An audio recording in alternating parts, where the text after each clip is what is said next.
Bueno, buenas tardes. Alguien que me diga si se escucha bien y si se ve la pantalla que estoy compartiendo. Buenas, se escucha bien. Y la pantalla se ve también. Bien, gracias. Bueno, buenas tardes a todos. No, perdona que me interrumpa. O sea, no ¿Sí? estamos viendo la presentación. Si hay una presentación. Sí, a ver. Bueno, primero que nada, buenas tardes a todos. Mi profesor adjunto de la Clínica de Traumatología y Ortopedia de Adultos. Y hoy vamos a hablar de algunos temas relacionados con el hombro y, si nos da el tiempo, de infecciones osteoarticulares. A ver ahora si ven la pantalla. ¿Ahí sí? Sí, se ve, sí. Bárbaro.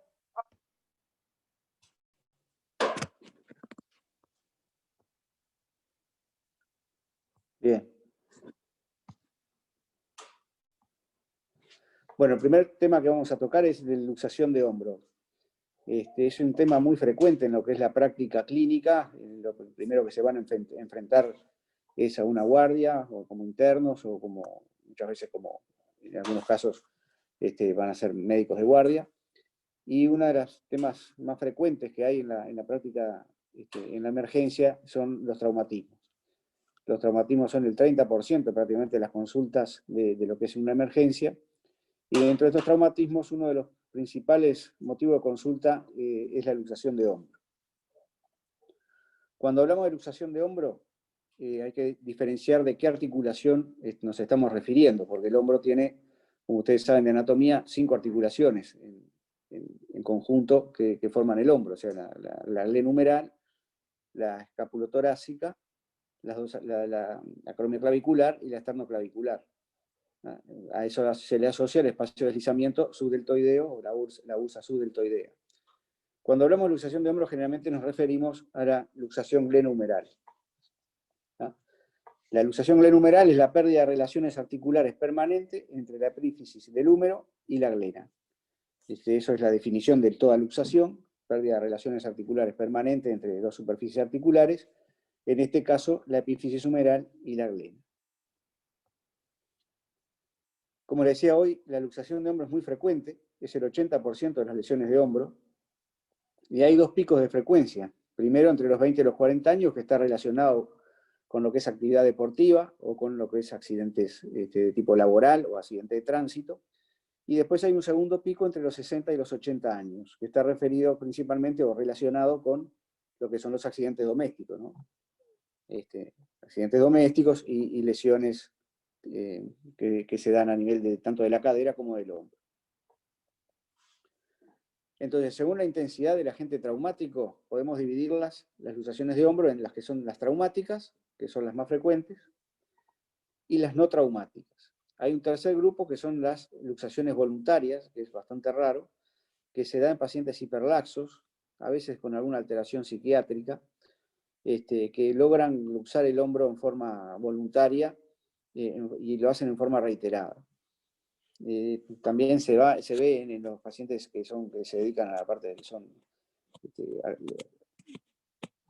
de circo, que hacen contorsionistas. Bueno, esos generalmente son hiperlaxos y muchos de ellos, por su trabajo, aprovechan eso como una fuente laboral y luxan las articulaciones, entre ellas el hombro. Pero las más frecuentes son las traumáticas y un bajo porcentaje son no traumáticas.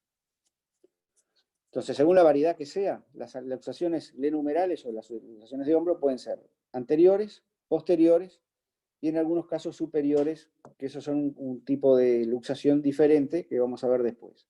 Lo más habitual son las anteriores y las posteriores son menos frecuentes. Para hablar de luxación de hombro, entonces, tenemos que hablar primero de lo que son los estabilizadores del hombro.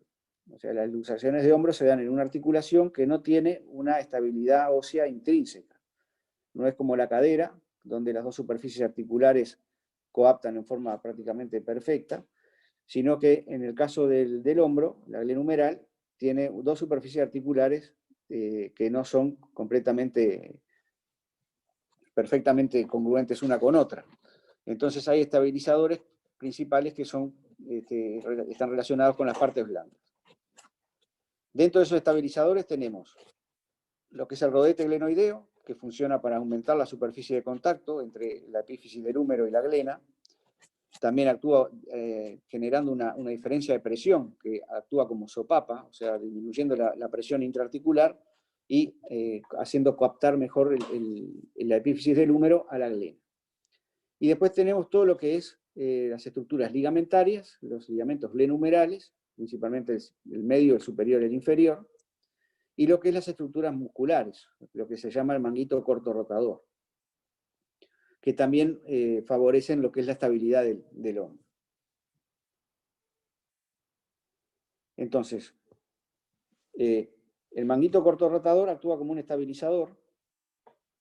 Como ustedes sabrán de anatomía, por delante se encuentra lo que es el subescapular, que se inserta en el troquín, y por detrás encontramos tres músculos que son rotadores externos. O sea, el subescapular actúa como rotador interno, y los tres músculos que forman el sector póstero superior del manguito corto rotador actúan como rotadores externos, que son el supraespinoso, el infraespinoso y el redondo menor, que los tres juntos se van a insertar en el troquíter.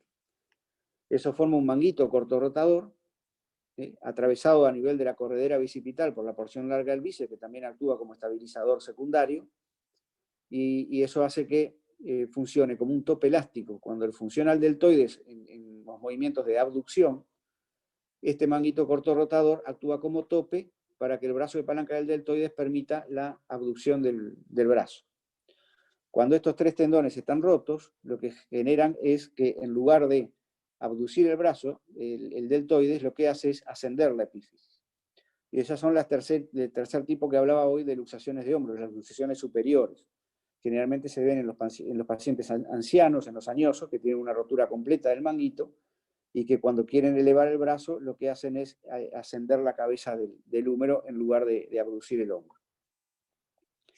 Entonces, como ven, para resumir, la estabilidad del hombro está dada principalmente por las partes blandas y no por las estructuras óseas, ya que la glena tiene forma de pera, tiene una superficie de contacto muy escasa con lo que es la epífisis del húmero. O sea que es fundamental las partes blandas para la estabilización del hombro. Entonces, la principal luxación de hombro es la luxación anterior, la principal variante, digamos. La luxación anterior es el 96% de las luxaciones de hombro, es la luxación que se ve más claramente desde el punto de vista clínico, es muy fácilmente reconocible, se da principalmente en algunas variedades, como por ejemplo la subglenoidea, subcoracoidea, subclavicular o intratorácica, y una variante bastante rara que es la luxación erecta, que vamos a ver alguna foto ahí. Entonces, como decía, según dónde esté ubicada la cabeza del húmero, podemos encontrar una variante subglenoidea, como la que ven en la imagen arriba a la derecha, en las imágenes de la derecha, más de la izquierda, la subglenoidea. Después encontramos la variante subcoracoidea, que es la que se encuentra más hacia adentro, o sea, más medializado el húmero, se coloca por debajo de la coracoides. Y después hay una variante subclavicular o intratorácica que es más rara, que va prácticamente bajo la clavícula, y es una variante muy, muy poco frecuente. Las más frecuentes son la subglenoidea y la subcoracoidea. O sea, el hombro se desplaza. No solamente, si bien se le llama luxación anterior, como ven, es una luxación anterior e inferior. O sea, a veces le denominamos luxación anteroinferior. La luxación erecta es una variante de la subglenoidea. En este caso, el paciente tiene un traumatismo que hace que el brazo se vaya en abducción máxima y se luxa hacia abajo, como ven en la foto, y queda con el brazo hacia arriba. O sea, es muy típico del paciente que concurre agarrándose el brazo y que no lo puede bajar. Se llama luxación erecta, es rara, pero es muy llamativa también la clínica. En estos casos lo que se hace, como durante la maniobra de reducción, es descender el brazo con tracción con el paciente sedado, y de esa forma después se reduce de la forma habitual, como vamos a ver después, porque hay varias maniobras para reducir el hombro. ¿Cuál es el mecanismo de producción de las luxaciones anteriores de hombro o anteroinferiores? Generalmente es un mecanismo indirecto. Generalmente son pacientes que caen con el brazo en extensión forzada, o que generan una contracción violenta y una rotación externa forzada. Eso puede suceder en los pacientes que son epilépticos y tienen convulsiones, o en aquellos pacientes que fueron sometidos a un shock eléctrico accidental. Generalmente la lesión se da por mecanismo indirecto, por una hiperextensión del brazo o una contracción violenta en rotación externa. O sea, lo que predominan son los rotadores externos, el húmero rota externamente y la cabeza del húmero, o sea, la epífisis del húmero sale hacia adelante y se luxa hacia adelante y hacia abajo.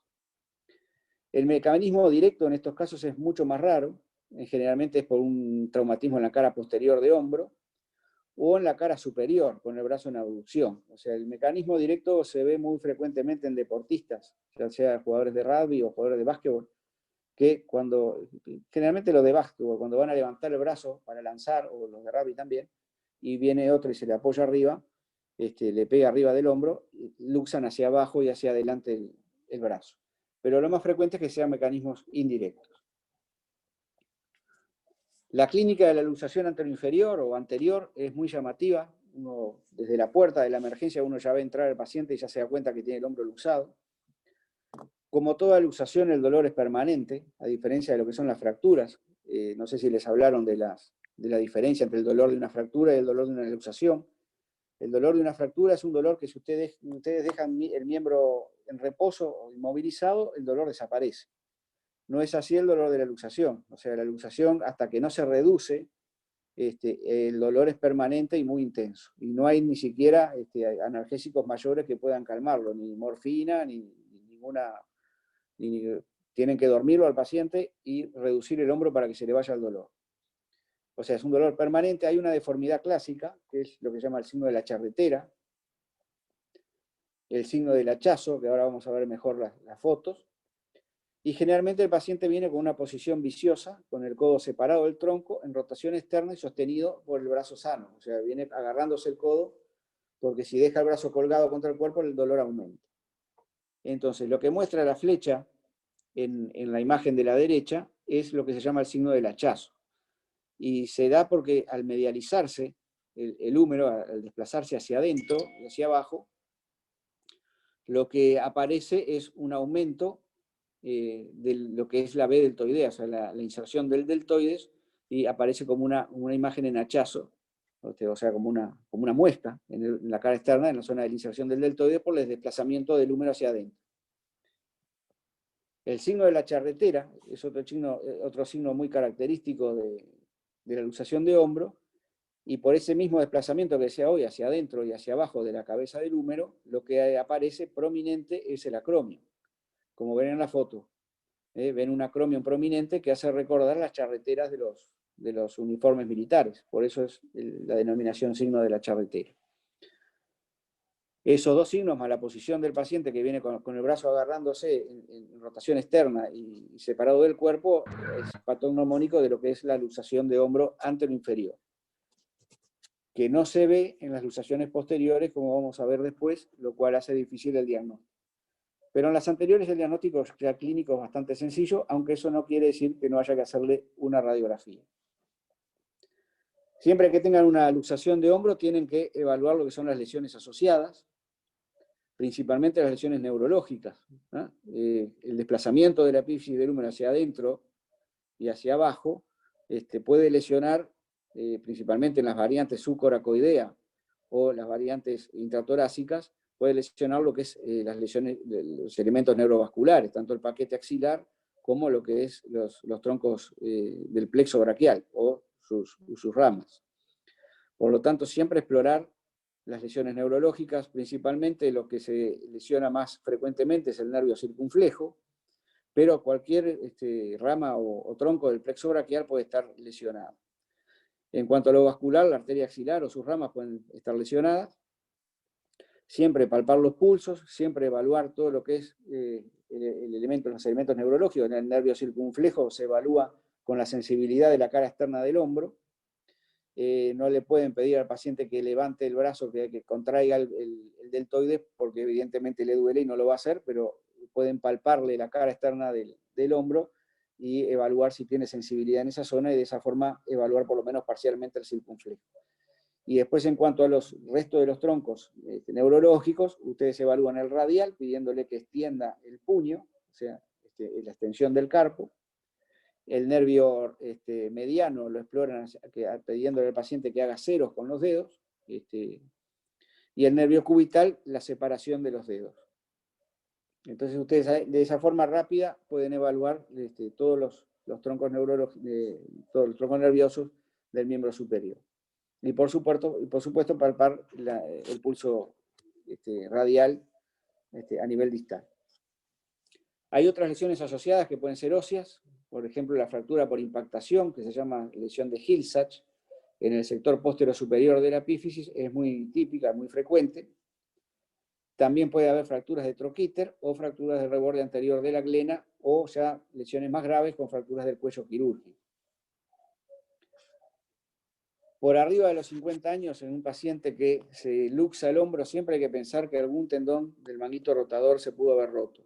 O sea, y por encima de los 60 ya el porcentaje es por arriba del 65%. Es muy frecuente que haya roturas del manguito rotador en los pacientes que se luxan por arriba de los 50, y mucho más aún cuanto más años tienen, más frecuente que la lesión se asocie a la luxación de hombro. Entonces, nunca hay que intentar reducir una luxación de hombro antes de un examen clínico y radiológico completo. Principalmente porque si ustedes, más allá de que clínicamente la lesión de la luxación de hombro es muy clara, nunca intenten reducirla porque no saben qué lesión asociada tiene a nivel óseo. O sea, si pueden tener una fractura del troquíter o una fractura de cuello, que cuando intentan la maniobra de reducción se puede desplazar.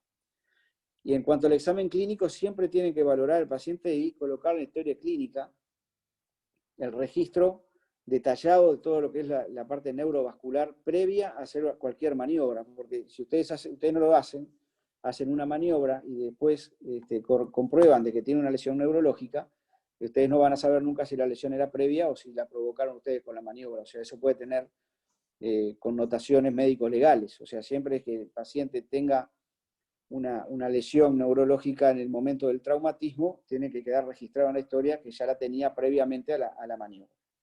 Y si no la tiene y después de la maniobra queda con alguna lesión, bueno, ahí puede haber algún problema legal. Pero siempre registrarlo. Es raro que aparezcan lesiones si se hace en forma correcta la maniobra. El problema es que a veces no queda registrado y después no se sabe y no se puede comprobar si la lesión fue previa o posterior. Entonces, en cuanto a la radiología, es fundamental tener un buen estudio radiológico, tanto en las luxaciones anteriores, como vamos a ver después más aún en las posteriores, que la clínica no es tan clara. Siempre tiene que tener un frente estricto de hombro. Hay que recordar que la escápula está a unos 40-45 grados de angulación con respecto al tórax. O sea, si ustedes hacen un frente de tórax, en realidad no están viendo un frente de hombro. A veces uno va por el CTI o por algún servicio de emergencia donde se le hace una placa de tórax y a veces uno dice, bueno, pero acá veo el hombro, con el tórax veo el hombro y no hay que quedarse con eso porque el hombro no lo van a ver de frente, en un tórax de frente. O sea, lo van a ver angulado 45 grados. Entonces, la placa de frente estricto de hombro es con el tronco angulado 45 grados y el rayo perpendicular a la placa. De esa forma ustedes pueden ver bien la interlínea articular sin superposición entre la glena y la cabeza del húmero. Y después un perfil escapular, como se ve en la imagen de la izquierda, que se hace con la angulación contraria y siguiendo lo que es el borde espinal de la escápula, como se ve en la foto. Lo que ven en el perfil axilar es esta imagen que se ve al lado a la izquierda. Ven la escápula como si fuera una Y, ¿no? El cuerpo de la escápula hacia abajo, hacia adelante la coracoides y hacia atrás la espina del omóplato. En el medio de ese Y ven un óvalo que es la glena. No sé si puedo señalar acá.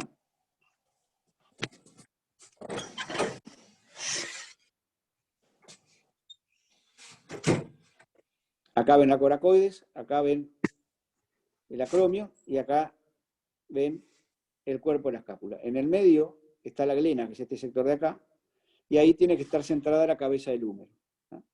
Si ustedes ven la cabeza del húmero por delante o por detrás, está luxado el hombro, ¿no? En este caso estamos hablando de la luxación anterior, la cabeza del húmero, en este caso, la van a ver en este sector, acá. Es fundamental entonces hacer también un perfil escapular o un perfil que se llama un vuelo de pájaro, que es ese que ven a la derecha, ¿no? El rayo entra por delante y el brazo en abducción de 90 grados permite ver mejor el perfil. Este enfoque es muy difícil hacer en un paciente que viene con un hombro luxado, ¿no? Entonces lo que se hace generalmente es el perfil de Belpo, que es el que ven a la izquierda, que más o menos logra la misma imagen, pero con el paciente con el brazo inmovilizado.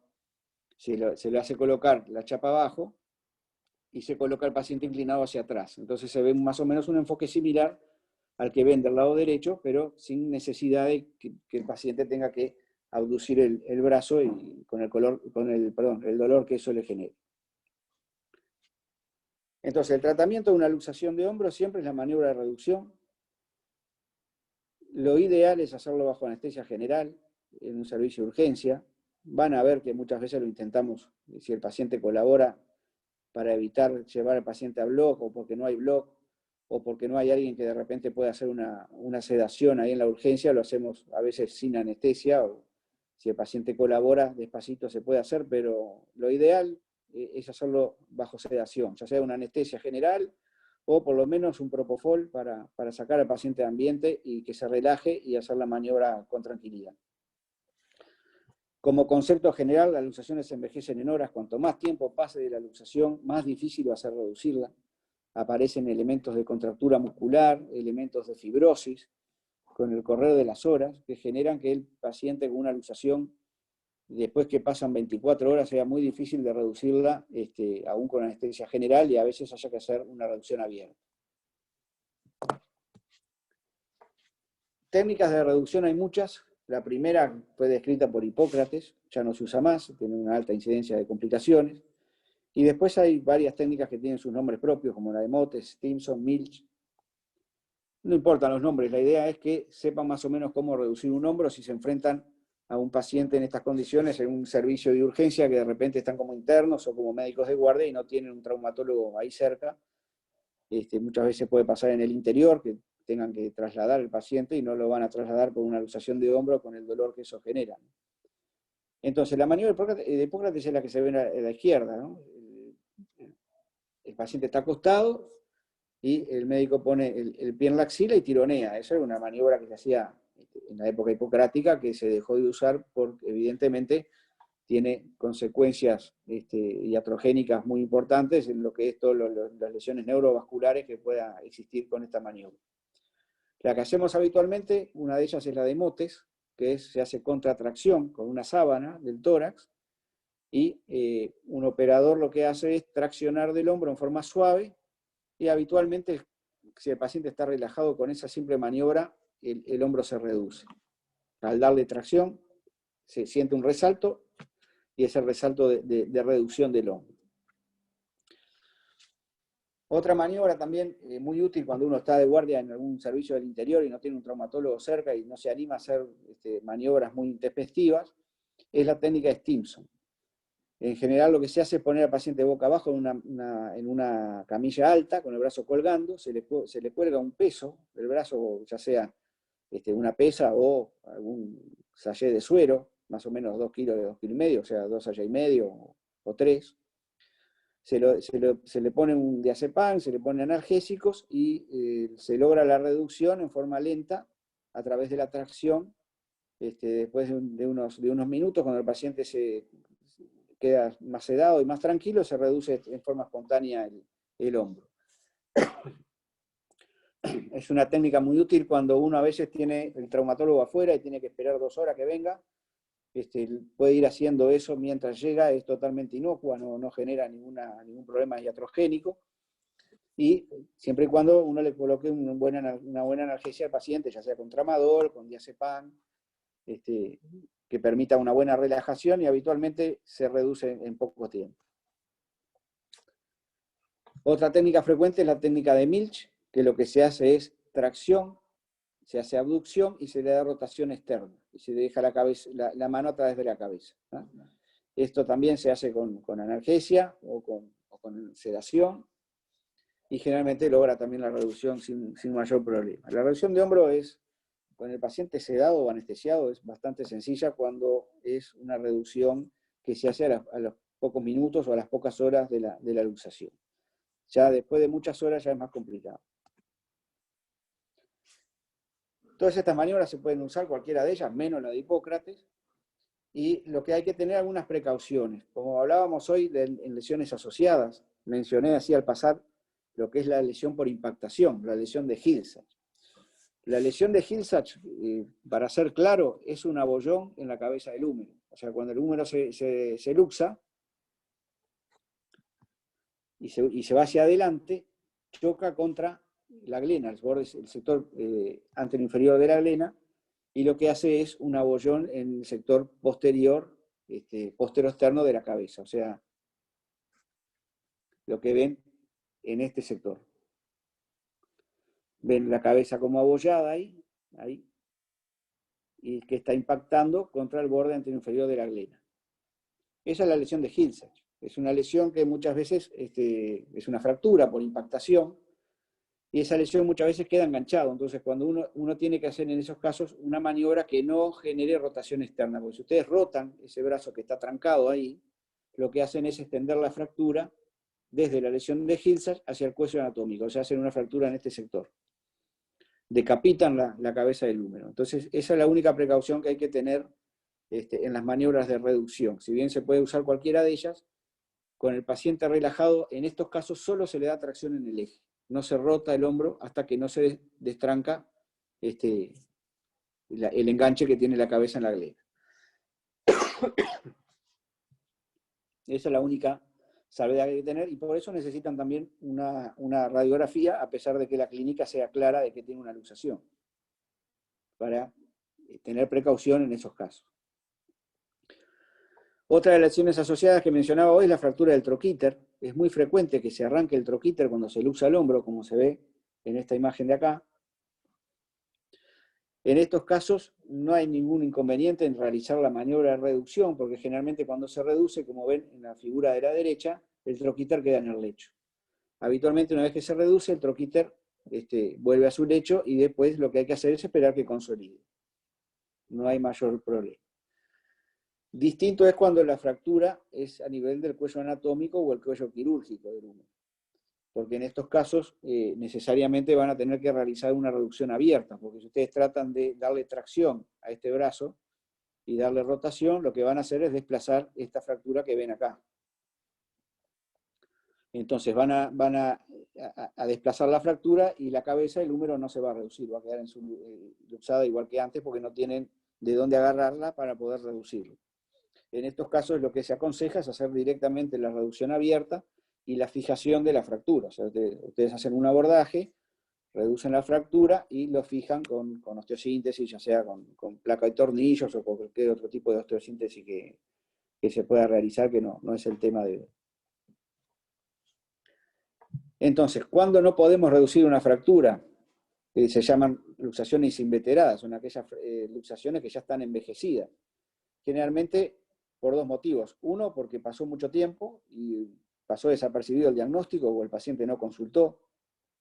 A veces es frecuente pacientes que son adictos a drogas o alcohólicos, que tienen un traumatismo y no consultan, y pasan 3-4 días, y cuando llegan ya es imposible reducirlo. Y la otra opción es que el paciente consulta en tiempo y forma, pero ustedes hacen la maniobra de reducción y no logran reducirle el hombro. Es bastante raro, pero puede pasar, y generalmente se da porque se interpone la porción larga del bíceps. O sea, cuando el hombro se luxa, la porción larga del bíceps se rompe el ligamento transverso que lo fija la corredera, y queda libre la porción larga del bíceps, y se interpone en la reducción y no logran reducir el hombro. Y en esos casos sí, hay que hacer una reducción abierta de la misma forma que si tuviera una fractura importante. A veces el hombro entra, o sea, uno siente que el hombro se reduce, uno lo controla con el intensificador de imágenes ahí en bloc, o le hace una placa de control después de la reducción y ve que el hombro está reducido, pero el paciente en un mínimo movimiento lo vuelve a salir. O sea, son hombros que son reductibles, pero son incoercibles. O sea, genera una gran inestabilidad. Y esa inestabilidad puede estar dada por una rotura masiva del manguito, que como veíamos hoy es uno de los estabilizadores principales del hombro. Si rompe el manguito se va a inestabilizar completamente el hombro. Puede haber lesiones neurológicas que generen hipotonía y por lo tanto funciona como si los músculos no actuaran, músculos flácidos, que no mantienen el hombro en su lugar, o por lesiones óseas como las fracturas del reborde anterior de la glena. O sea, las fracturas, además de lesionar la cabeza del húmero con la lesión de Hilscher, como veíamos hoy, pueden lesionar el borde anteroinferior de la glena y eso inestabiliza también, porque ahí, a ese nivel se inserta el rodete glenoideo y los ligamentos glenumerales, entonces quedan totalmente desinsertados y eso hace que el hombro se luxe con facilidad. Aquí vemos el ejemplo de lo que es una fractura del reborde anterior de la glena, que es este fragmento que ven acá. Se ve poco en la imagen de la izquierda, que es radiográfica, y muchas veces necesitan de una tomografía para ver el fragmento. Ese fragmento lleva insertado en ese margen lo que es el rodete glenoideo y parte de los ligamentos glenumerales. Por lo tanto, toda esa zona queda como un bolsón a través formado por la cápsula, que hace que el hombro se luxe fácilmente hacia adelante.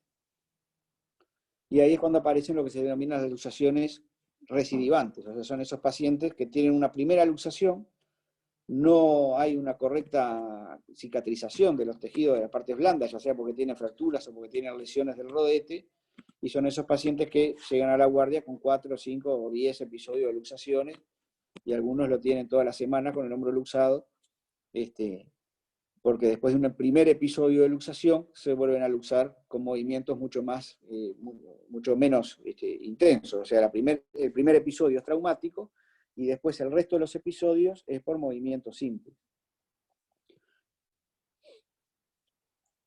Entonces, ¿cuáles son estas causas de recidiva para que se generen las luxaciones recidivantes? Generalmente se dan en los pacientes menores de 20 años, que son deportistas, y la principal causa es la lesión del rodete, como decía, la lesión de Bankart se llama. O sea, el sector anteroinferior del rodete se desinserta y queda un bolsón a ese nivel, que muchas veces puede comprometer también el periósteo de la cara anterior de la glena. Eso es lo que se llama la lesión de Broca-Hartmann. Esa es la principal causa de luxación recidivante, la lesión de Bankart, o sea, la lesión del rodete glenoideo a nivel de la inserción anteroinferior. Después hay otras lesiones, por ejemplo, la lesión de Hilscher, que veíamos hoy, cuando la superficie del abollón que tiene la cabeza es muy, muy grande, es mayor del 84% de la superficie glenoidea, ahí se denominan lesiones enganchantes. O sea, cuando el paciente rota externamente el brazo, el abollón se engancha en la glena y se vuelve a salir. Es como una puerta que está abollada, que cuando ustedes la abren, se desengancha y se le sale la bisagra, es más o menos así. Después otra lesión es la lesión del Bankart óseo, o sea, cuando hay un desgaste del reborde anteroinferior de la glena o una fractura como la que veíamos hoy. O sea, estas 4 lesiones son principalmente las que generan que el hombro se siga saliendo después de un primer episodio. A diferencia de lo que son los pacientes hiperlaxos, que no tienen un primer episodio traumático, se luxan el hombro sin traumatismo desde el principio. En cambio, en estos pacientes, cuando hay lesiones que se generan en el primer episodio, después de ese primer episodio traumático, aparece la luxación recidivante. Esa es la diferencia entre los dos pacientes que se luxan frecuentemente el hombro. Unos son traumáticos desde el principio y otros no. ¿Cuál es el tratamiento una vez reducido el hombro? Generalmente después de reducido el hombro lo que se hace es un periodo de inmovilización de aproximadamente 3 semanas. Si el paciente es el primer episodio de luxación, eso permite que cicatricen las partes blandas y evitan de esa forma que se vuelva a luxar con movimientos simples en el futuro. Cuando el paciente ya tiene una luxación recidivante, inmovilizarlo no tiene mucho sentido, porque ya tiene una lesión que ya es crónica y por lo tanto va a requerir una cirugía para estabilizarlo, y si se luxó 10 veces, por más que ustedes lo dejen inmovilizado 3 meses, se va a seguir luxando otras 10 veces más. O sea que cuando es el primer episodio sí es fundamental dejarlo inmovilizado. Cuando ya es una luxación recidivante, no tiene mucho sentido que se inmovilice porque la lesión que tiene ya es crónica y no va a solucionarse excepto con una cirugía. Diferente es el paciente añoso, que en general uno trata de inmovilizarlo menos tiempo. ¿Por qué? Porque el paciente añoso, si está muy inmovilizado mucho tiempo, genera una rigidez importante. Entonces, en el paciente añoso generalmente lo inmovilizamos 10 días, 15 días, y después ya le permitimos cierto movimiento. También es menos frecuente que haya una luxación recidivante en el paciente añoso porque es menos demandante desde el punto de vista de sus actividades. Así que si la lesión es primer episodio, se deja bien al sujeto con un vendaje a tronco o un cabestrillo doble amarre amarrado al tórax 3 semanas. Si es una lesión recidivante, solo un cabestrillo es suficiente hasta que el paciente mejore del dolor inicial y después puede empezar a mover en forma normal.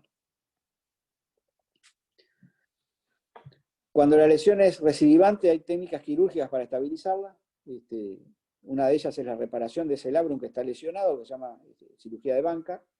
Y después hay otras cirugías que no son anatómicas, o sea, que cambian la anatomía para darle estabilidad al hombro.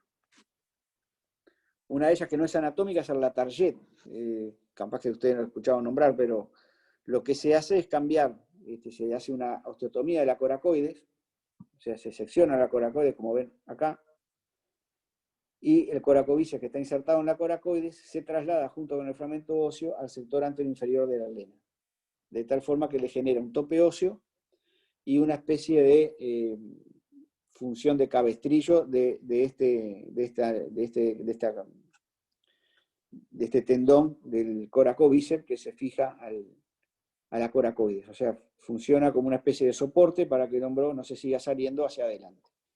Esa es una de las técnicas más utilizadas generalmente en deportistas, son pacientes muy jóvenes con mucha demanda funcional, porque tienen menos índice de recidivo.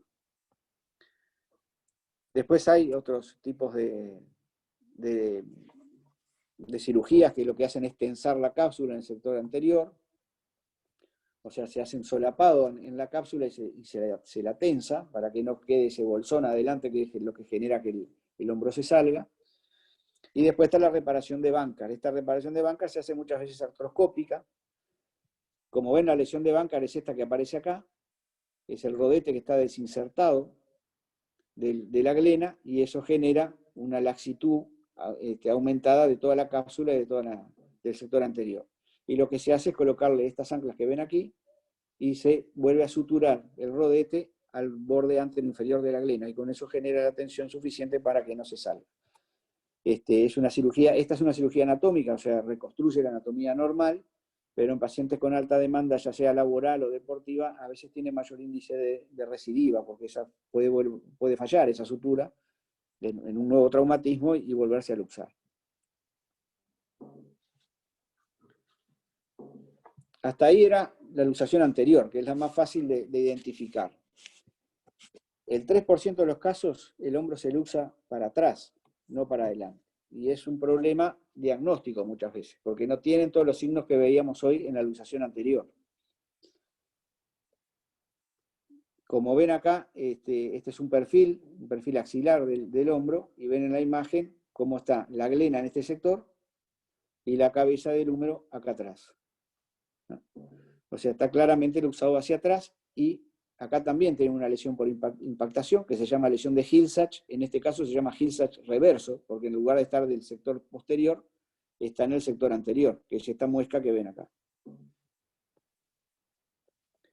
El mecanismo de las luxaciones posteriores es diferente al de las anteriores. En general es más frecuente el mecanismo directo en estos casos, y por una impactación directa en la cara anterior del hombro, que se ve mucho en accidentes de tránsito, con traumatismo del sector anterior del hombro. El indirecto también es frecuente, pero mucho menos, y se ve por una rotación interna violenta, o sea, generalmente en shock eléctricos o en convulsiones.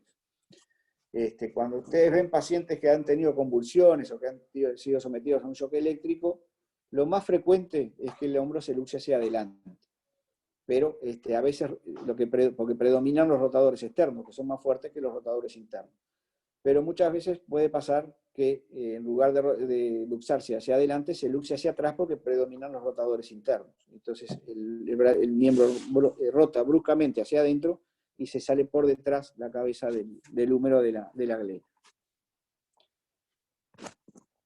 Estos son pacientes que muy frecuentemente uno los ve en el CTI, por accidente de tránsito o por estados mal convulsivos que generan este tipo de patología, y no tienen la clínica que tienen la luxación anterior. O sea, es muy frecuente que pasen desapercibidos.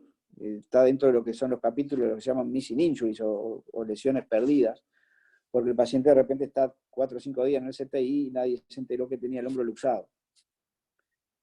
Lo primero es tener una sospecha clínica, o sea, primero por el mecanismo traumático. Si ustedes ven un hematoma o una equimosis en la cara anterior del hombro, o es un paciente que tuvo una convulsión, siempre tienen que ir a explorar los hombros.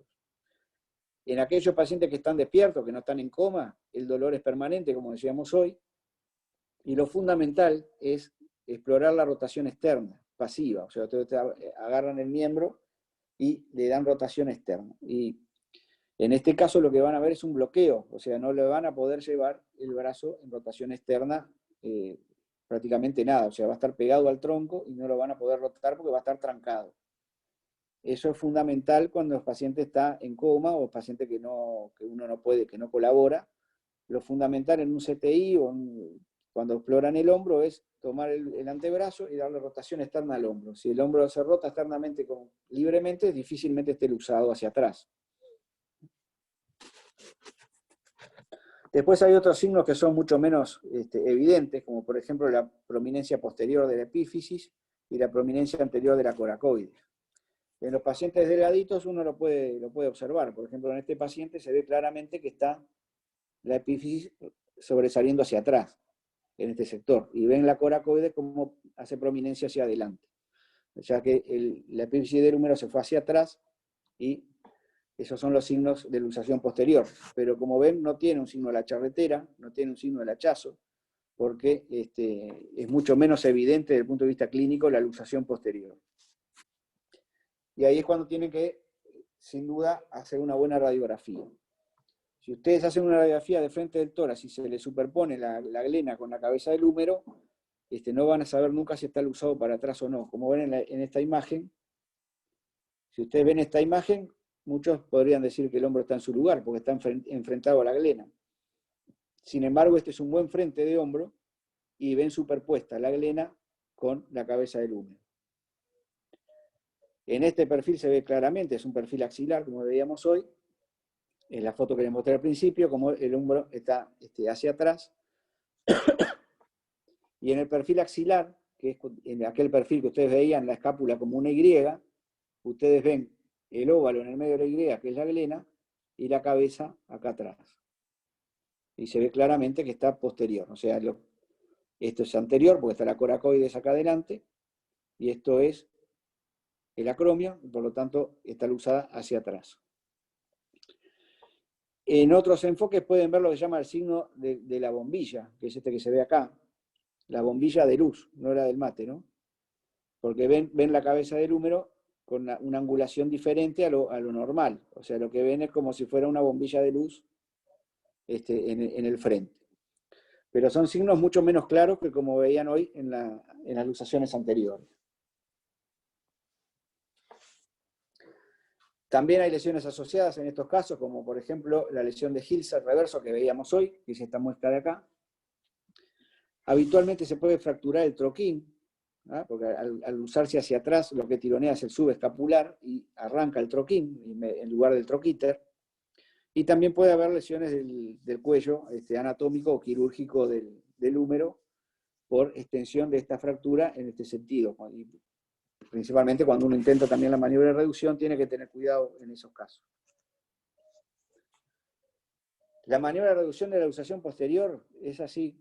Habitualmente la hacemos con anestesia general porque es muy difícil hacerla con el paciente, por más tranquilo que esté y por más que colabore. No es una luxación fácil de reducir.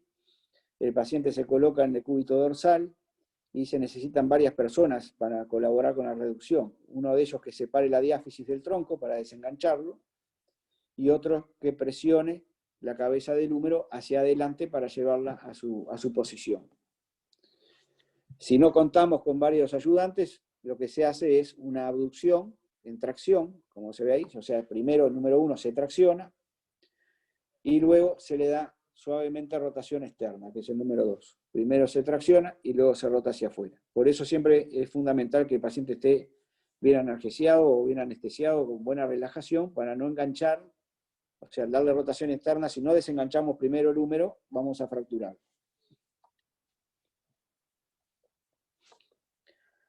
Las causas de reductibilidad acá también existen, y principalmente la luxación inveterada, o sea, la luxación envejecida, como decía hoy, es a veces muy difícil el diagnóstico, se hace tardío, y es muy frecuente ver luxaciones envejecidas posteriores, mucho más que las anteriores. Interposición de la cápsula también puede existir, que impida la reducción, o lesiones del labrum en el sector posterior, o sea, en vez de ser el sector anterior, en este caso es el sector posterior que se lesiona, forma lo que se llama un asa de balde a veces, y se mete en el medio y no permite la reducción. Pero son bastante más raras que en las lesiones anteriores. La luxación recidivante puede darse por una muesca un Hilscher reverso muy importante, que el mismo procedimiento que en el anterior, se engancha y se luxa hacia atrás cuando el paciente rota hacia adentro, en este caso, al rotar el brazo hacia adentro, se engancha y se luxa. O fracturas del reborde posterior de la glena que inestabilizan el sector posterior y que generan estas lesiones que se llaman de SLAP, porque son del sector posterior del rodete glenoideo. En estos casos la inmovilización es diferente a la inmovilización de la luxación anterior. En general necesitamos inmovilizar al paciente en rotación externa para mantener la cabeza centrada, y muchas veces tenemos que usar estos aparatos que son bastante incómodos, pero necesarios para que durante un tiempo cicatricen las partes blandas. O sea, el miembro se coloca en rotación externa con una almohadilla o con un yeso toracobraquial con un travesaño, que lo que hace es mantener el brazo en este lugar, o sea, en esta posición. Ahora hay ortesis comerciales que son más cómodas que los yesos toracobraquiales que hacíamos antes. Pero lo importante es mantener el brazo en rotación externa y abducción para de esa forma mantener centrada la cabeza del húmero y se cicatricen las partes blandas. Las técnicas de estabilización quirúrgica en estas son diferentes. Se puede hacer una reparación del labrum posterior por vía artroscópica, o lo que más frecuentemente se hace, lo que se llama la técnica de McLaughlin, que lo que se hace es reducir la luxación y colocar el troquín en el sector de la muesca. O sea, se transfiere el troquín con el subescapular hacia la muesca cefálica, o sea, Hilscher, y eso lo que hace, tensa el subescapular y no permite que la cabeza se vaya hacia atrás. Hasta ahí fue lo que eran las luxaciones de hombro, las glenumerales, que son las más frecuentes y las más complejas. Pero también se van a ver enfrentados a lo que son las luxaciones acromioclaviculares, que a veces se confunden con luxaciones de hombro, que de hecho son luxaciones de hombro, pero específicamente de la acromioclavicular. Y tienen una característica particular, porque son luxaciones que uno no le da mucha trascendencia. Tienen algunos elementos clínicos parecidos a lo que es la luxación anteroinferior de hombro, como el signo de la pseudocharretera, que es ese que ven acá en la figura de la derecha. En realidad no es un signo de la charretera, porque no es el acromio el que está sobresaliendo, porque no hay desplazamiento del húmero hacia adentro. Lo que hay es una luxación de la clavícula que genera un bulto a nivel del sector superior, que se denomina signo de la pseudocharretera. Ese bulto claramente es la extremidad distal de la clavícula, que está salida de su articulación con el acromio, por la rotura de los ligamentos acromioclaviculares, y muchas veces también de los coracoclaviculares. Y eso hace que la clavícula sienta. Y lo que tienen muy frecuentemente en este caso, que no tienen el signo de la charretera, es el signo de la tecla. Si ustedes comprimen hacia abajo este fragmento, van a sentir como una tecla que se hunde y vuelve para arriba, ¿no? Es el signo de la tecla. Hay dolor a nivel de la articulación acromioclavicular, y el mecanismo por lo general es directo, cuando se cae sobre el muñón del hombro. Es muy frecuente esta lesión en ciclistas, que caen de la bicicleta sobre el hombro y luxan la clavícula. Hay una clasificación de estas lesiones según el grado de intensidad que tengan. O sea, el tipo 1 es prácticamente, no hay una lesión importante, simplemente una distensión de los ligamentos. En la tipo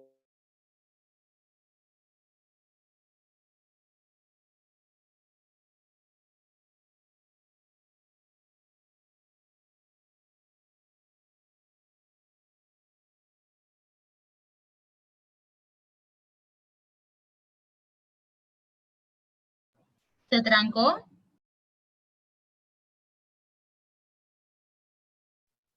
Sí, yo no lo escucho.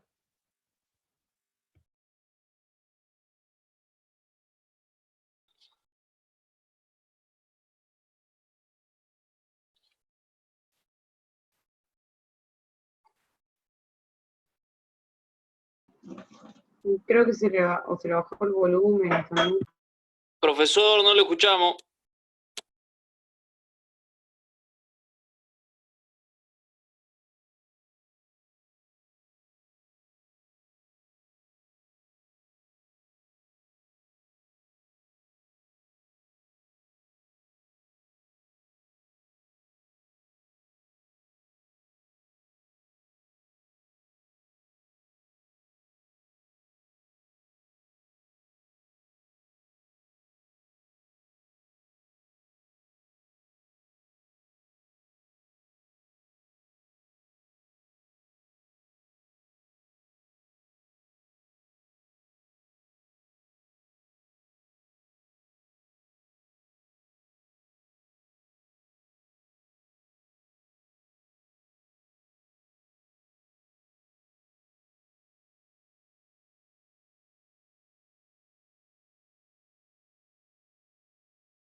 No sé, me había desconectado. ¿Se escucha ahora?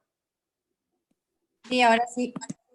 Ah, no sé hasta dónde escucharon. ¿Escucharon todo? No, nada, hace rato que no escuchamos. Quedamos en una imagen que eran 4. La clasificación, quedamos en la clasificación.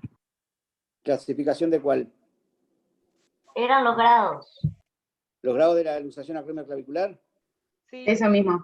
Ah, bueno, está. Entonces retomo de ahí.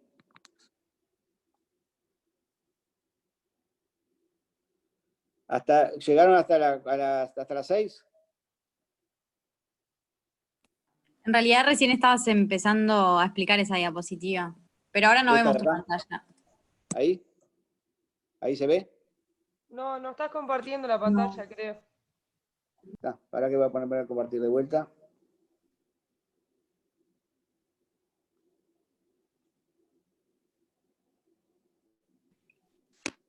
¿Ahí sí? Sí, ahora sí. Ah. Bueno, le decía, la 1, la 2 y la 3. En la 1 no hay ninguna lesión, prácticamente es simplemente una distensión de los ligamentos. En la 2 están rotos los ligamentos acromioclaviculares, y en la 3 están rotos los ligamentos acromioclaviculares y coracoclaviculares, el conoide y el trapezoide. Entonces eso hace que la clavícula ascienda, y ahí es donde se ve el signo de la tecla y el signo de la pseudocharretera. Hasta ahí habían entendido. Sí, perfecto. Sí, ahí. Está. Entonces, el tratamiento de estas tres es un tratamiento simplemente médico, o sea, no se hace ninguna cirugía. Y además no se necesita tampoco la reducción, a diferencia de las otras luxaciones que siempre tienen que reducirla. Esta es la única luxación que no se reduce. O sea, o se deja quieta así, o se hace un tratamiento quirúrgico en el caso de las de abajo, que son las 4, las 5 y las 6. La 4 rompe también todos los ligamentos, pero se mete entre los haces del trapecio. Y en la 6 la lesión también lesiona también las inserciones musculares de la clavícula, y lo que genera es que en estos casos genera mucha inestabilidad. No hay una cicatriz fibrosa como se forma en las primeras 3, y por lo tanto genera inestabilidad y debilidad del hombro, y por lo tanto son quirúrgicas. Hay que operarlas en un plazo variable, no hay que salir corriendo, pero son quirúrgicas. La tipo 6 se mete por debajo de la coracoides, está descrita, pero yo nunca vi ninguna, y el tratamiento supuestamente también es quirúrgico, pero como le decía, esta luxación acromioclavicular, la diferencia que tiene con las otras luxaciones de cualquier otro sector del organismo es que no requieren una reducción cerrada, digamos. No hay forma de reducir de mantenerla en su lugar, o sea, o se deja así como está y se apuesta a que aparezca una cicatriz en esta zona y le quede un bultito al paciente y nada más, o si no, se hace tratamiento quirúrgico. La radiología es bastante clara. Aquí ven la extremidad distal de la clavícula en este sector, y tendría que estar enfrentada a la articulación del acromio, ¿ya? Y está completamente separada. Entonces, como decía hoy, es la única que no se reduce, o se reduce, o se deja estar como está, o se opera. Y en el tratamiento médico se hace un cabestrillo de 1 a 3 semanas hasta que se le vaya el dolor, y después de eso empieza con la parte de rehabilitación. Y de lo contrario, si es de la tipo 4 en adelante, son quirúrgicas. Después, un poco para hablar de luxación de codo, para redondear un poco el tema de luxaciones, también es una luxación muy frecuente. Lo que se luxa es la húmero cubital, principalmente. El mecanismo es indirecto, o sea, el paciente cae con el brazo en extensión, y se pierde clínicamente el triángulo equilátero normal de los reperes óseos.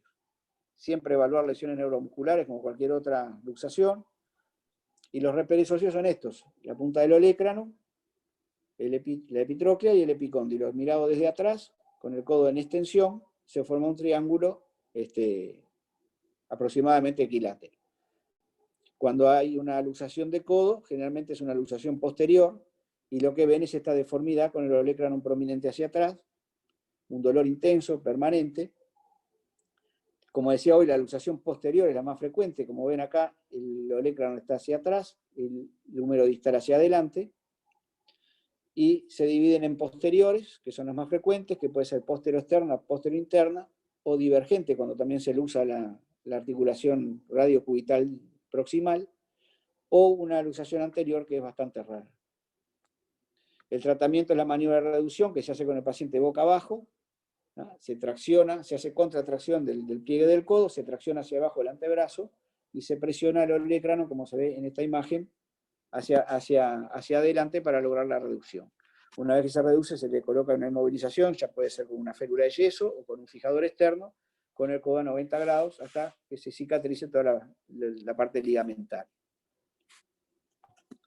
Ahí ya, ahora sí, terminamos con lo que es luxaciones. ¿Tienen alguna pregunta? ¿Con alguna de las maniobras corres riesgo a lesionar la clavícula? ¿En las maniobras de hombro? Sí.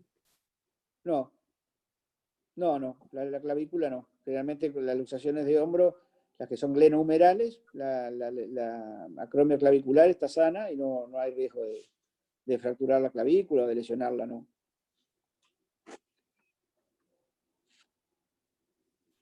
Yo tengo una pregunta también. ¿Esto Sí. que vimos en esta parte es solo para adultos o en niños también es así? Esto es solo para adultos. Los niños es raro que luxen, a no ser que sea un adolescente que ya está en la etapa final de crecimiento. A veces sí se luxan el hombro, pero generalmente los niños, cuando tienen cartílago abierto, lo más frecuente es que lesionen el cartílago y no luxen la articulación. O sea, los ligamentos son mucho más fuertes que el cartílago de crecimiento. Entonces ahí lo que aparece con los traumatismos no es tanto una luxación de hombro, sino una lesión, lo que se llama lesión de Solter, o lesión del cartílago de crecimiento, y se separa el cartílago de crecimiento, hace una fractura a ese nivel, y frecuentemente hacen esas lesiones y no luxaciones. Es raro que los niños luxen las articulaciones. Claro, si estamos hablando de un adolescente, 12, 13 años, ya en la etapa final de crecimiento, sí puede tener luxación de hombro, pero en ese caso se trata como los adultos, igual. Ahí está, muchas gracias. Una pregunta. ¿Sí? El signo de la charretera y el de la pseudo-charretera, ¿uno a simple vista no lo puede diferenciar o sí, o solo con la radiografía? Sí, se diferencia, sí. El signo de la charretera, lo que tenés prominente es el acromio. El acromio clavicular está completamente sano. Estamos hablando de pacientes relativamente normales. A veces son pacientes muy musculosos o muy obesos, que a veces sí se te puede dificultar diferenciar. Pero la principal diferencia la podés hacer con el signo de la tecla. Si la acromio clavicular es la que está luxada, cuando tú apretás la prominencia, vas a sentir que va y vuelve. Ese es el signo de la tecla. Esa es la clavícula que está luxada. En el signo de la charretera, no hay forma, por más que apretes el acromio, no se va a ir a ningún lado, se va a quedar ahí en su lugar. Y además vas a tener como que se hunde abajo del acromio, se hunde, el relieve del deltoide se hunde, que no lo tenés en el signo de la pseudocharretera. El signo de la pseudocharretera tenés la clavícula prominente, pero el relieve del deltoides está normal. No podés hundir la mano por debajo del acromio. Bien, muchas gracias. A mí me ha quedado la Una pregunta. pregunta.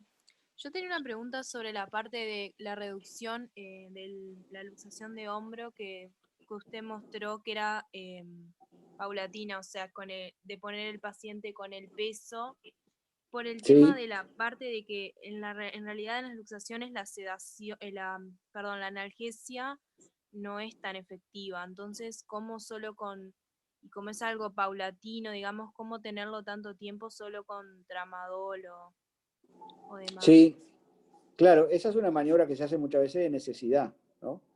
Yo la he visto hacer, por ejemplo, cuando era interno en el interior, cuando no estaba el traumatólogo ahí, tenía que venir de la casa o de otra localidad.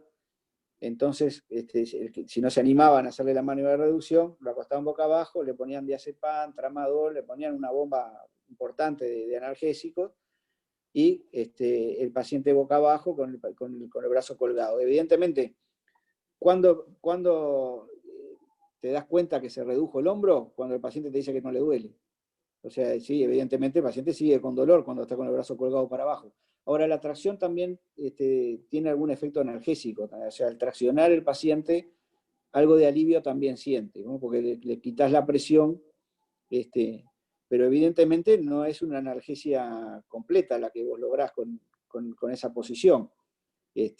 Simplemente de necesidad para que el paciente sufra menos, le pones una bomba de analgesio importante, inclusive se puede hacer morfina, y con el brazo colgado para abajo con peso, cuando el paciente te dice, no me duele más, es porque se redujo. Bien, sí, esa además era mi duda, la que la maniobra en sí le reduce el dolor, porque me daba la duda que capaz el proceso, digamos, antes de lograr la reducción, capaz como que había un aumento, pero al disminuirle entiendo que como que el paciente puede soportar la maniobra porque le estamos en realidad reduciendo. Genial, claro, gracias. Gracias. A mí me ha quedado la duda si siempre era mandatorio hacer las imágenes antes de tratar la reducción. Digo, o sea, si la tenés, digamos, disponible, pero en un caso en el que haya que esperar para hacerla, la relación capaz que costo-beneficio de esperar a reducirla para que justamente, como dijiste, que en horas envejecía y se complicaba más, no sé si reducirla sin imagen tenga algún riesgo. Sí, tiene riesgo porque si tenés una fractura asociada, no tanto la del troquíter, como viste que el troquíter generalmente si se desplaza o le haces la maniobra igual y va a su lecho. El problema es si tenés una fractura que está encajada con la lesión de Hill-Sachs y empezás a forcejear con el paciente medio despierto, podés generar una fractura del cuello quirúrgico, decapitar la epífisis, o si ya la tenés la fractura realizada, la podés desplazar. El tema que es difícil de no contar con un radiólogo cerca ahí, ¿no? Que te permita hacer por lo menos una placa de frente y de perfil y valorar eso. Lo que no hay que hacerlo es como a veces se ve en muchos lugares de deportes que le hacen la maniobra en el campo deportivo, ahí en la cancha, ¿no? A veces, ustedes no eran nacidos, pero en el año 95, en la Copa América de Uruguay, que se jugó acá, Enzo Francescoli se luxó el hombro y se lo redujeron ahí en la cancha, era la final contra Brasil. Bueno, eso es lo que no hay que hacer, porque ahí estaba, o sea, de sacarlo, hacer una placa y hacerle la maniobra en buenas condiciones, porque eso es un riesgo que si hubiera fracturado hubiera sido un lío. Perfecto, gracias.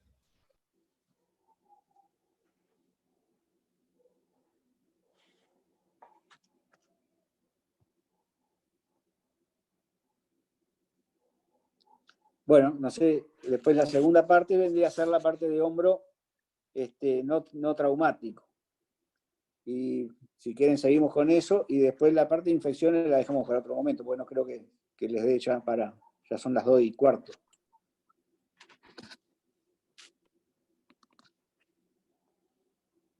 Vamos a cambiar entonces. ¿Se ve ahí? Sí, se ve, sí. Sí, se ve. Bien. La idea es más o menos redondear lo que es la parte de hombro. Esto fue lo que eran las luxaciones de hombro. Pero otro motivo de consulta frecuente es el hombro doloroso, pero que no tiene un traumatismo previo, o sea, el hombro doloroso no traumático.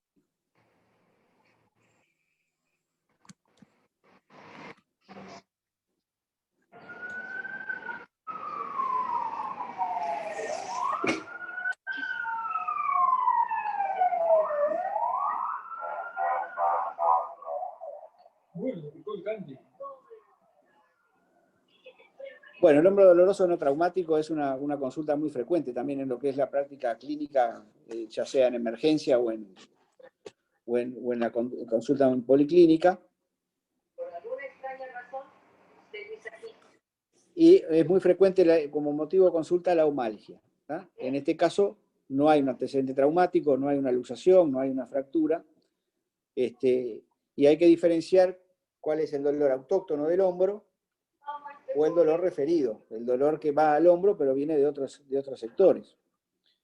Hay causas frecuentes de dolor autóctono que no son traumáticas, pero siempre, antes que nada, evitar confundirse con lo que es el dolor referido.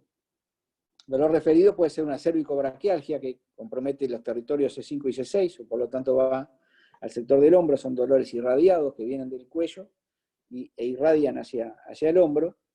Los dolores torácicos, como en el caso de los neumotórax, o dolores a nivel del sector pleuropulmonar, como el tumor del vértice del pulmón, el tumor de Pancoast, puede generar dolores referidos al hombro. Y después, por supuesto, los dolores cardiovasculares, el infarto, el angor, que pueden estar referidos al hombro. Y la patología digestiva con irritación diafragmática, o sea, primero descartar que realmente sea un dolor autóctono del hombro. Dentro de lo que eran los dolores de hombro, muchas veces se ponía todo en la misma bolsa y se decía que eran periartritis, ¿no? El capítulo de periartritis incluía un montón de patologías que después se fueron desglosando con el tiempo e incluyen lo que se llama el síndrome de impacto, lo que se llaman las tendinopatías, el hombro hiperálgico agudo, la capsulitis adhesiva, las artrosis, o los hombros dolorosos por accidente de inestabilidad. Esto está un poco último relacionado con el que es la luxación recidivante de hombro, ¿no? Que hablábamos hoy anteriormente. Hay pacientes que no llegan a luxar el hombro, pero tienen esos episodios de inestabilidad que a veces se lo autorreducen y eso les genera dolor. A eso no nos vamos a referir porque ya hablamos de la luxación de hombro y de la inestabilidad. Después hay otras causas más raras de dolores en el hombro, que es el síndrome de atrapamiento del nervio supraescapular, o un cuadro que se denomina neuralgia miotrófica del hombro, síndrome de Parsonage-Turner, que son causas raras, que no vienen al caso. Entonces, ¿cómo diferenciar estas entidades? ¿Qué es una tendinitis? ¿Qué es una capsulitis? Clínicamente se puede hacer una valoración, una aproximación al diagnóstico, con una correcta semiología. La radiografía nos ayuda la ecografía, la resonancia magnética o la artrorresonancia también son estudios paraclínicos que son fundamentales en estos pacientes, que no solo con la radiografía nos alcanza muchas veces para el diagnóstico. En cuanto al interrogatorio, siempre interrogar la edad del paciente, porque hay patologías de una determinada edad y otras de otra, o sea, la patología no es lo mismo la patología del deportista que la patología del paciente más añoso, la ocupación que tiene, o sea, hay muchas ocupaciones que generan dolores por la posición que tiene que tener el paciente durante el trabajo, son aquellos pacientes que trabajan con el brazo hacia arriba, o sea, es muy frecuente la patología que se denomina síndrome de impacto, o sea, o rozamiento subacromial, en los maestros que escriben en el pizarrón, o los mecánicos que trabajan en la fosa con el brazo para arriba, generalmente se da en el miembro hábil. Y después, bueno, el tipo de dolor, la limitación funcional que tenga, que puede ser por debilidad muscular o por rigidez, o simplemente por dolor. Si tiene derrame o no tiene derrame, eso es importante. Si hay asimetrías musculares, o sea, si hay hipotonías, hipotrofias o tumoraciones. Y después el examen neurovascular, la presencia de tumoraciones, si las tiene o no, y el síndrome toxinfeccioso, para descartar lo que son infecciones osteoarticulares de otro tipo de lesiones. En estos casos son no traumáticos, o sea que los traumatismos acá los descartamos. Y también interesan los antecedentes personales. Por ejemplo, hay pacientes que, por patologías de base, por ejemplo, diabetes o insuficiencia renal o hipotiroidismo, tienen determinada predisposición a determinadas patologías. Hay que inspeccionar bien lo que es el trofismo muscular de la cintura escapular, el deltoide, la fosa supra e infraespinosa, el trapecio, el relieve del bíceps. Muchas veces puede aparecer lo que se llama el signo de Popeye, que es cuando hay roturas del tendón por inflamación crónica, se rompe el tendón y aparece el músculo se remanga hacia abajo y aparece lo que se llama el signo de Popeye, o sea, un bíceps prominente por rotura de uno de los tendones. Y después presencia de tumoraciones, como por ejemplo gangliones, principalmente acromioclaviculares, o quistes sinoviales o artrosinoviales, que aparecen por roturas de los tendones y escape del líquido articular hacia algún sector. La palpación de los reperes óseos es fundamental, palpar el acromio, la articulación acromioclavicular, a ver si hay dolor en ese sector, porque puede haber artrosis de la articulación. La clavícula, el troquíter, zona de inserción de los cortos rotadores, como decíamos hoy, la coracoides, y después las partes blandas, masas musculares, la cordera bicipital, la porción larga del bíceps, toda esa zona se va palpando en forma detallada. Después pasan a lo que es la movilidad, tanto activa como pasiva. La movilización activa es aquella que uno le pide al paciente que movilice y que haga la abducción, la aducción, las rotaciones, la flexoextensión en forma activa. Y después la movilidad pasiva, o sea, los mismos movimientos hechos por el examinador. Hay diferencia en esto porque hay pacientes, por ejemplo, con roturas tendinosas que no elevan el brazo, por ejemplo, o no hacen determinado movimiento porque se le rompió el tendón del músculo que justamente es el que hace ese movimiento, y cuando uno le mueve el brazo, pasivamente lo puede hacer. A diferencia de otras patologías donde lo que hay es una capsulitis o una retracción, y hay una rigidez que el paciente no mueve porque está rígido el hombro, y esa rigidez uno tampoco la puede vencer. O sea que tanto la movilidad activa como pasiva está comprometida. Entonces, uno de los cuadros más frecuentes es lo que se llama el síndrome de impacto, que se fue descrito en el 72 por un autor que se llamaba Neer, y que es la inflamación de los tendones que pasan por debajo de un techo que está formado por el acromion por detrás, por el ligamento acromio-coracoideo por delante y la punta de la coracoides. Eso forma como una especie de tejado a dos aguas, por debajo del cual pasa el manguito rotador, o sea, principalmente el sector póstero superior del manguito, que está formado por el supraespinoso, el infra y el redondo menor, como veíamos hoy en la primera charla.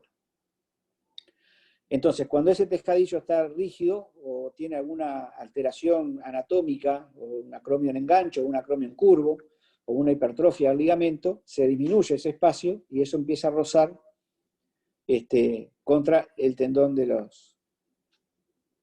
manguito rotador, como vemos en esta imagen. O sea, esta zona de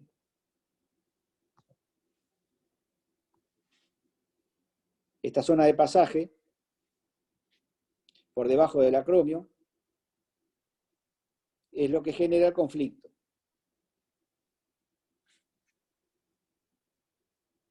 En este sector.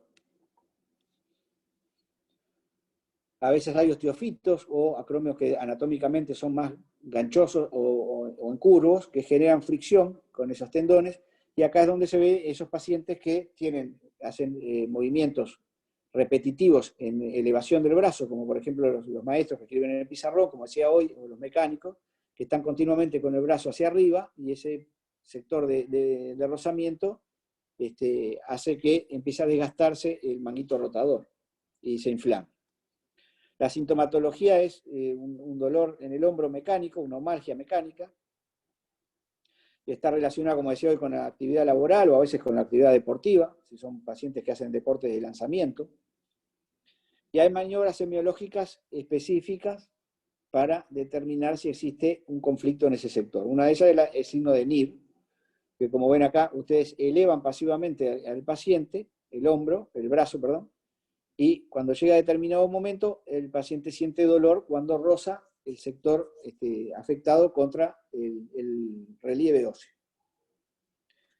Otro signo es el signo del arco doloroso, se le piden al paciente que en forma activa abduzca el brazo, y entre los 45 y 120 grados es la zona donde empieza a rozar el acromion contra el manguito, y eso le genera dolor. Pasado los 120 grados, muchas veces el dolor desaparece porque pasa a la zona de conflicto y deja de presionar sobre el sector afectado. Otro signo importante que estos pacientes relatan es lo que se llama el signo de vaciar la lata, o lo que en nuestro país podríamos decir el signo de llenar el mate, ¿no? Son esos pacientes que le dicen que tienen un dolor en el hombro, que cuando van a girar el brazo para servir el mate, le aparece el dolor y se les afloja el brazo. Eso es por la rotación interna, o sea, el paciente al rotar internamente también hay un rozamiento en ese sector que genera el conflicto y la inflamación de los tendones. Hay dos maniobras que son específicas para determinar si hay conflicto en el pasaje entre el tendón y el sector óseo, que son la maniobra de Hawkins y la maniobra de Yoku. En el Hawkins es la imagen de arriba, superior derecha, que lo que hacen es poner el brazo en esa posición y darle rotación interna. Entonces, al pasar por ese sector, el sector inflamado, el paciente siente dolor. Y el otro es pedirle al paciente que coloque la mano en el hombro contralateral y que haga fuerza con el codo hacia arriba contra resistencia. Al contraer los músculos, aparece dolor en la zona de conflicto. Entonces, ¿qué vemos desde el punto de vista objetivo? Es lo que se llama un pinzamiento subacromial. Cuando hacemos una placa de frente, el espacio entre el acromion y el sector humeral tiene que ser mayor a 7 milímetros. Cuando ese espacio es menor a 7 milímetros, podemos pensar que hay elementos sugestivos de que el espacio está disminuido y por lo tanto hay un conflicto entre el pasaje del tendón por debajo de esta zona ósea, ¿verdad? A nivel del acromio clavicular y el ligamento acromio coracoideo, que vendría acá. O sea, este sería el tejadillo a dos aguas. Por acá pasa el tendón y si este espacio está disminuido, el tendón va a rozar contra estas estructuras. Otro elemento que puede influir es la forma del acromio. Hay tres formas de acromio: el acromio en plano, que generalmente no da impacto, y después los otros dos, que es el acromio en curvo o el acromio en gancho, que es el que da más impacto, ¿ah? Porque disminuye mucho ese espacio. Esto no interesa, no es para ustedes. Otra zona de impacto es la punta de la coracoides. Hay una distancia crítica entre lo que es el troquín, que es este sector de acá, y la punta de la coracoides. Cuando este espacio está disminuido menos de 5 milímetros, lo que hace es un rozamiento en el subescapular. O sea, esto es lo que se llama el conflicto interno. O sea, el conflicto posterior es con el supraespinoso e infrarredondo menor, a nivel del troquíter, y el conflicto anterior es entre la punta del acromio y el troquín,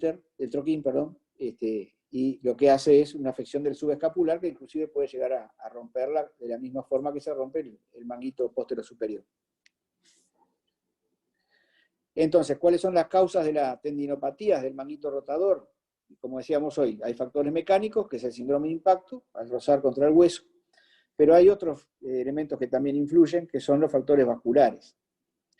Hay una zona crítica de Codman, que es una zona hipovascularizada, a 1 centímetro de la inserción del supraespinoso en el troquíter, que es por donde empiezan generalmente las lesiones del manguito, y después factores degenerativos, dados por la edad, y por la ocupación, factores microtraumáticos. O sea, el paciente que está sometido a movimientos repetitivos va a tener microtraumatismos que generan estas lesiones.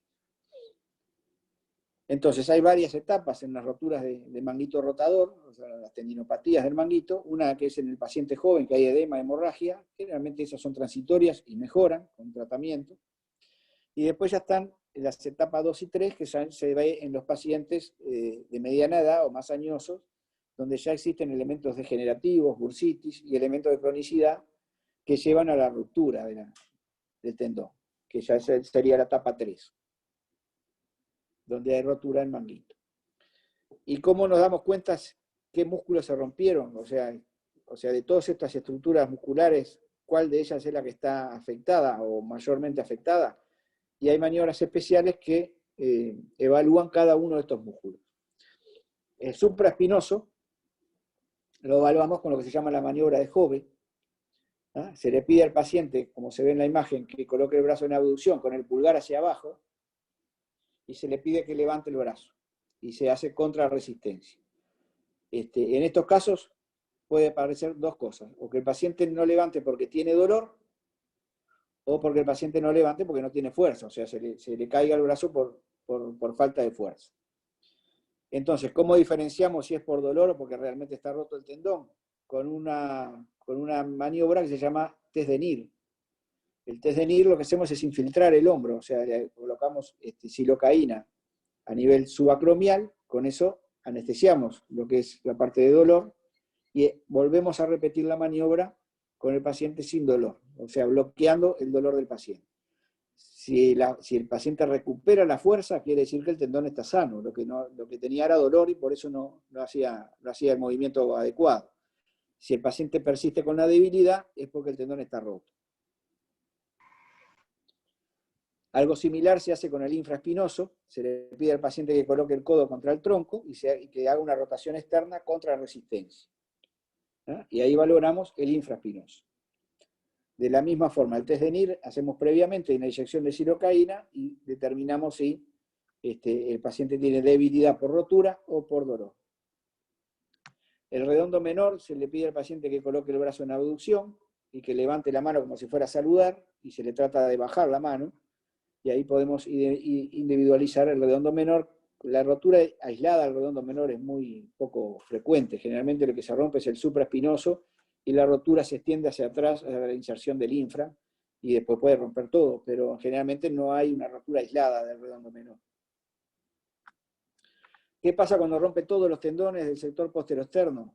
Supraespinoso, infraespinoso y redondo menor. Aparece lo que se llama el signo de la trompeta.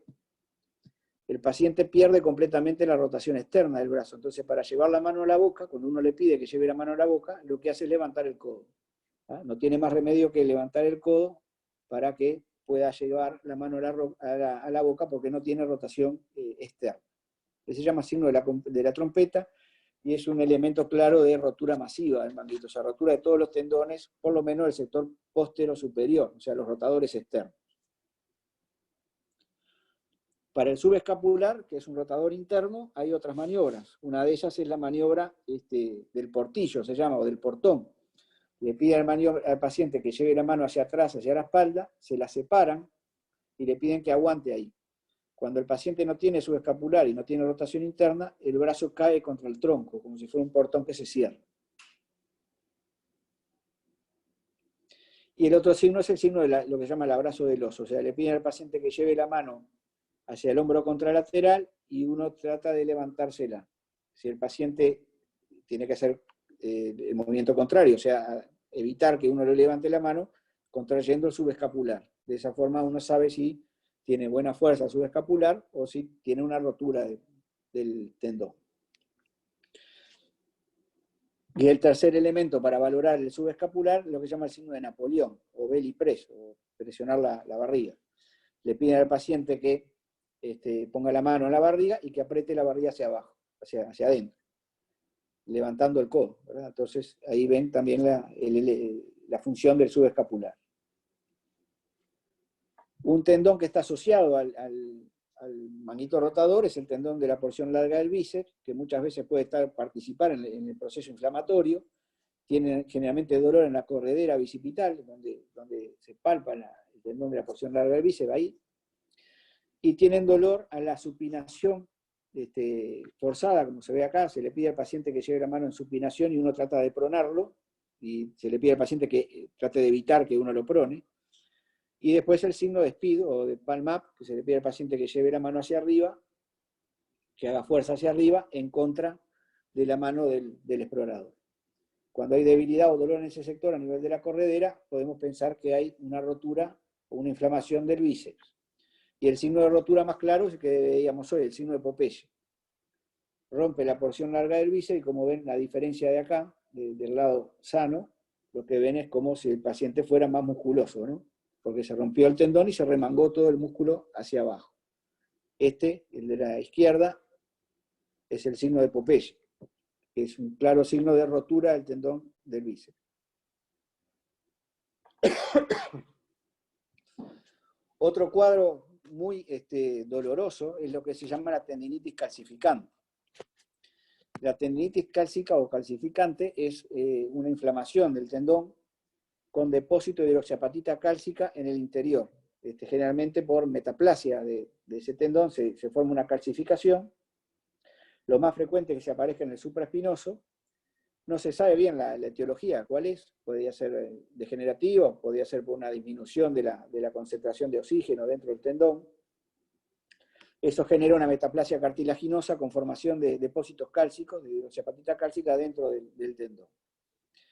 Muchas veces pasa desapercibida durante mucho tiempo, a veces uno la puede encontrar casualmente al hacer una placa, aparece la calcificación, hasta la etapa de reabsorción. Cuando se desestabiliza esa calcificación y se comienza a reabsorber, se libera hacia la bursa, su deltoidea, o hacia la articulación, y eso genera un dolor muy intenso al paciente que se llama hombro hiperálgico agudo.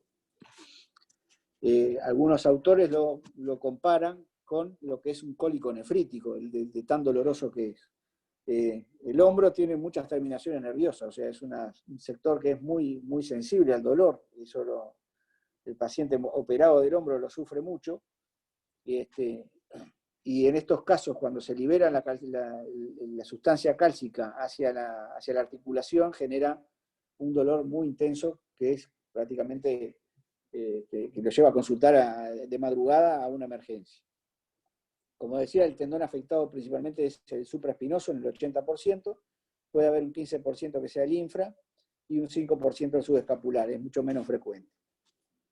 La radiología es muy clara, se ve claramente, como ven acá, la calcificación a nivel del tendón y eso les hace el diagnóstico. El problema es calmar el dolor en estos pacientes. Acá también ven otra imagen similar. Hay una clasificación que no viene al caso, no es para ustedes, y hay varias etapas en la formación de estas calcificaciones. La etapa de metaplasia, que es cuando se forma, una fase de reposo, que es asintomática, simplemente pueden ver la calcificación pero en una placa, pero no tiene ninguna sintomatología, y después la fase reabsortiva, que esa es la donde realmente aparece el dolor intenso.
Se cortó otra vez, ¿hasta dónde llegaron?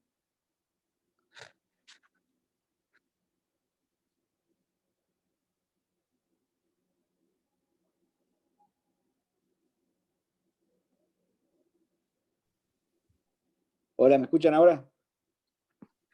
Hola, se escucha ahora así, sí. un poquito más adelante de hombro hiperálgico agudo. A ver. En las Creo que en la etapas, ahí siguiente diapo. terminaste. A ver. Estábamos viendo la radiografía de hombro con las calcificaciones, me ¿Acá? parece. No, No están habíamos compartiendo. llegado, habíamos empezado, pasamos la radiología y pasamos a las etapas. Estabas terminando las etapas. Pero no estamos viendo la pantalla ahora. No Ahí está está, compartiendo bueno. la pantalla. Bien. Entonces la parte de etapas, está.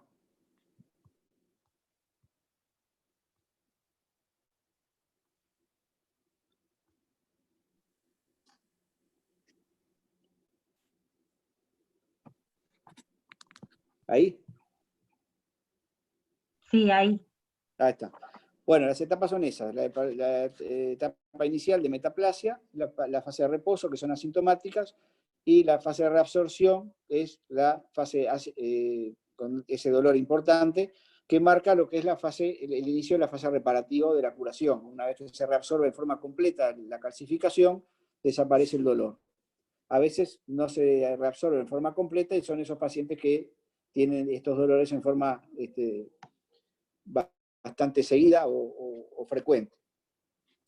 Entonces, el hombro hiperálgico agudo se define como un dolor intenso que requiere analgésicos mayores, que impide la más mínima movilización, tanto activa como pasiva, que es de inicio brusco sobre un dolor previo de menor intensidad. Entonces, en un hombro hiperálgico agudo hay que descartar otras causas de hombro hiperálgico agudo, principalmente lo que es la artritis séptica. O sea, los pacientes con un proceso infeccioso a nivel del hombro tienen un derrame articular importante, una supuración, que le genera también un hombro hiperálgico agudo. Entonces, lo principal es descartar que ese hombro hiperálgico agudo no sea de causa infecciosa, pero está en otro contexto, ¿no? Generalmente es un paciente que ya viene con repercusión general, con un síndrome infeccioso previo, con otra infección previa en otro sector del organismo. Es otro cuadro.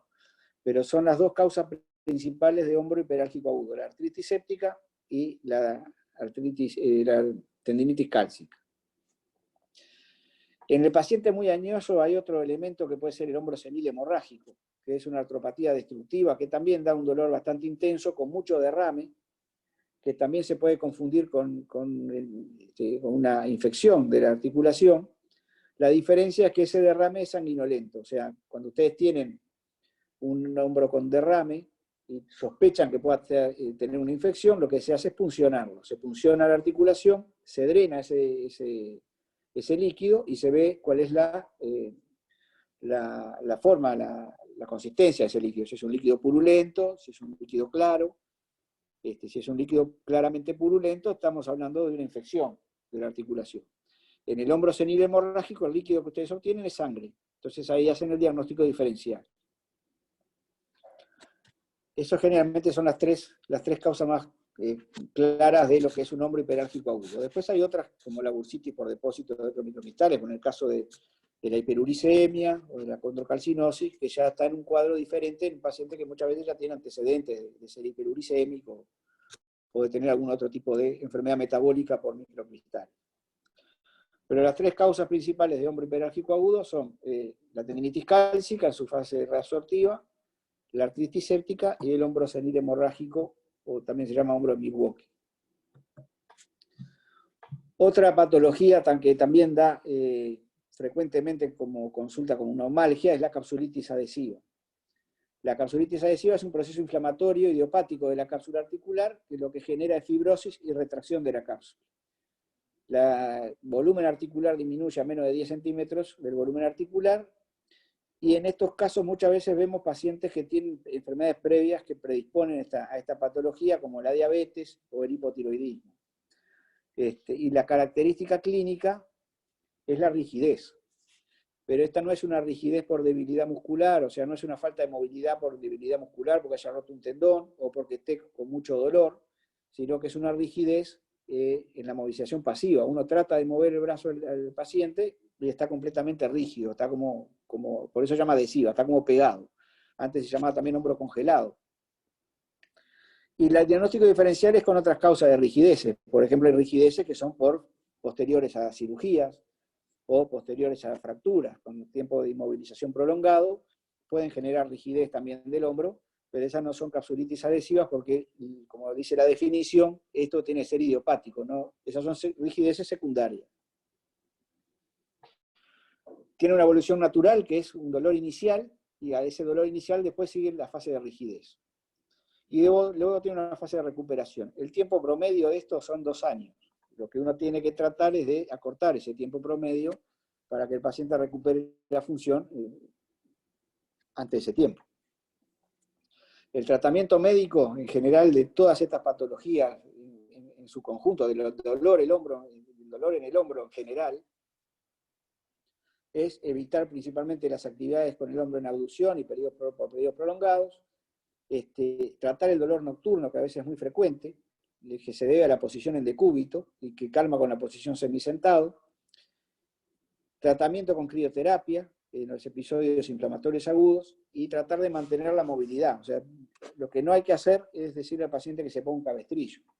A diferencia de otros tratamientos como en fracturas o en luxaciones que uno tiene que inmovilizar el hombro, en estos casos no es aconsejable inmovilizarlo en forma permanente, porque si no, ahí sí vamos a terminar en una capsulitis secundaria a la inmovilización.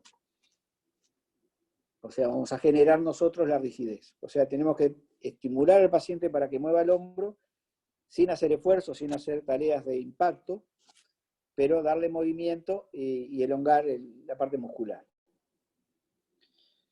Después está todo el capítulo que es la patología degenerativa, que son las artrosis, acromioclavicular, esternoclavicular o glenumeral, o lo que se llama la artropatía por rotura masiva de manguito. En estos casos el tratamiento médico es con analgésicos, antiinflamatorios. En el hombro hiperálgico agudo muchas veces tenemos que usar analgésicos mayores, o sea, tramadol, los derivados de la morfina. Y después el tratamiento corticoideo. El tratamiento corticoideo puede ser tanto por vía oral, muchas veces usábamos el plan de dexametasona, que hacíamos un plan de 12 días, que había que ir disminuyendo la dosis, o sea, hacíamos un comprimido cada 8 por 4 días, luego cada 12 y luego cada 24. Hoy en día disponemos de lo que es un corticoide sintético que se llama Deflazacort, que podemos hacer un tratamiento de 10 días durante uno por día de 30 miligramos y no necesitamos ir descendiendo la dosis en forma paulatina. Y muchas veces el tratamiento de elección de estas patologías, cuando es un hombro hiperálgico agudo o cuando es un paciente que viene con un dolor de hombro de larga data, es la infiltración intraarticular o subacromial del espacio del hombro, ¿verdad? En general lo hacemos con silocaína, 7 centímetros, y algún corticoide que puede ser Kenacor o Ioncor, de 3 centímetros en la misma jeringa. Lo que hacemos es infiltrar a nivel subacromial o intraarticular. A nivel subacromial se infiltra 1 centímetro por debajo y por dentro del ángulo posteroexterno del acromio, ¿tá? O podemos hacer la infiltración por vía anterior a nivel del sector externo de la coracoides. Eso tiene una técnica particular. Y lo que hay que evitarlo es en los diabéticos, ¿no? O por lo menos hacer una consulta previa con el diabetólogo para corregir los valores, según los valores de glicemia, porque esto puede alterar los valores de glicemia basal por la inyección de corticoides intraarticular. Entonces hay que advertir al paciente diabético que puede tener necesidad de corregir el tratamiento. La vía anterior, como decía hoy, es intraarticular, o sea, palpamos la coracoides, pinchamos exactamente por fuera de la coracoides, con el brazo en rotación externa, y al darle rotación interna, la aguja sola se mete adentro de la articulación.